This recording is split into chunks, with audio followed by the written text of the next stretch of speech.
2023. It's been a heck of a year for MPW. So, this update is just generally about the fact that, after the dividend cut, shares have continued to slide price wise. Okay. It's been quite a rough little ride. That being said, anybody I know that's got a bigger position in MPW than I do. In fact, there's one member of our community that generally participates either in the chat of the lives or the comment section. They've got like 10 times more MPW than I do. He has said that he's happy about the dividend cut. And honestly, after some consideration, I think I agree. When I look at the dividends they've been paying out, it's been about $175 million per quarter that they've been paying out. So 80 some million dollars is about what they'll save on cutting the dividend from 29 cents to 15. I think that's going to give them a lot of space to be able to improve on the cash position that they've got. This $324 million in cash and equivalents doesn't seem like enough of a war chest when you're staring down the barrel at $10.4 billion in total debt. So it's understandable that they would want to scale back on the dividend at the same time as Prospect is scheduled to resume partial rent payments, and which is September, and full in spring. I believe it's March that they were going to have be resuming full payment of rents going forward. So along with those two things, hopefully it'll improve the amount of cash coming in that they can then use to be able to service their obligations going forward. So debt is, of course, a major consideration, but shareholders' equity still sits at $8.3 billion. Okay. Market cap is $3.2 billion. Their book value so far exceeds their market cap that it seems like the market is convinced that they're not going to be able to turn the corner on this situation. There's, of course, headwinds, right? The debt that we just discussed is one. Another is just that a lot of their tenants got just ramshackled by COVID-19 and pandemic. It hurt them financially. And inflation hasn't helped them either. These operators have probably had to increase pay for doctors and nurses and support staff. And it's most likely been faster than things like Medicare, Medicaid, and HMOs have increased payouts. Because think about it. Those programs, they want to not, why would they want to increase what they pay for X, Y, or Z treatment, right? They're going to negotiate the lowest price they can. But at the same time, these healthcare operators have to stay staffed. They need those medical professionals to perform the services in the first place.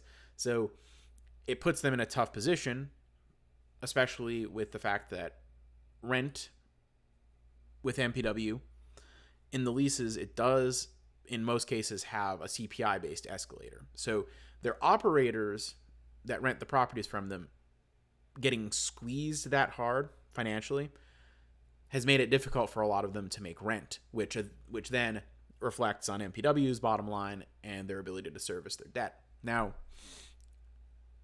the message that they seem to be sending is that their operators are sort of mostly out of the woods on some of those problems. And it seems to be the case, especially if the rent payments from Prospect resume. It seems like that problem will mostly be behind. Of course, heck, there could always be a resurgence or another pandemic or something. But barring that, I think that part of it is mostly going to be in the rear view pretty soon. And they still have to contend with the debt, though. So cutting the dividend, probably prudent. One of our community members had said that they thought it was overdue and they should have done it like a previous quarter or two ago. And that might be true. But increasing the amount of cash they've got gives them some options, okay? So at the current share price, the dividend yield is over 11%. Depending on what kind of refinance terms they can get on debt, in some cases, it might be about a wash to just refinance debt and use some of their cash to buy back shares. If what they're saving on each share they buy back is 11% annually, it's almost like, hey, why don't we just do buybacks if they're refinancing debt, for example, for 10%? Well, that's a 1% difference, so why not do buybacks instead? And with the stock price currently this low, they can buy back a lot of shares for the amount of cash that they'd be saving every quarter. So it presents kind of an interesting scenario, especially when you consider how heavily shorted they still are. Over 20% of shares sold short. It's like, interesting. That being said, personally, I'm not like sitting here waiting on a short squeeze to happen. I think the obvious move is for them to build up cash and then attack this debt as aggressively as they can, refinance what they have to, try not to sell too much. I mean, if they have to sell something off here or there to make things work out, as long as they can get decent deals like they did with the sale of the Australian properties, I'm not necessarily opposed to that. And the fact is, I was happy when that happened because it showed that they can wheel and deal and sell properties when it makes sense to do so and get a pretty reasonable price for them. So, I mean, that kind of assuaged some of the fears that that I personally was hearing, someone comparing hospital properties to malls, in that they're dead, they're worthless. Like, come on. A hospital is nothing like a mall whatsoever. In a lot of cases, these are essential infrastructure needed for the communities that they serve. And if one operator moves out, there's a pretty good likelihood another will move in. So, with that being said, I think the next couple quarters, the thing to watch is probably the cash. See that the amount of cash that they've got on hand is going up. Or if it's not, see that their debt is going down. And as a tertiary, maybe see if they're doing any share repurchases. At the moment, share count has been pretty steady. But,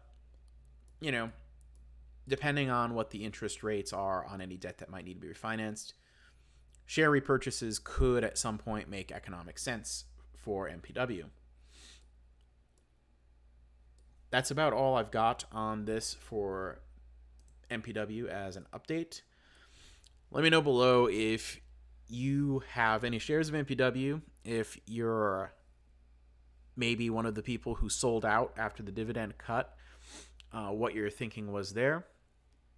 And do you think that MPW will recover closer to its book value, or what I think its intrinsic value is, anytime in the next year? Let me know that below too. Your price predictions and whatnot are always welcome. Take it easy, everyone. Also, join the Discord, link in the description. And that's about all I got. Take it easy. Cheers. Happy Friday.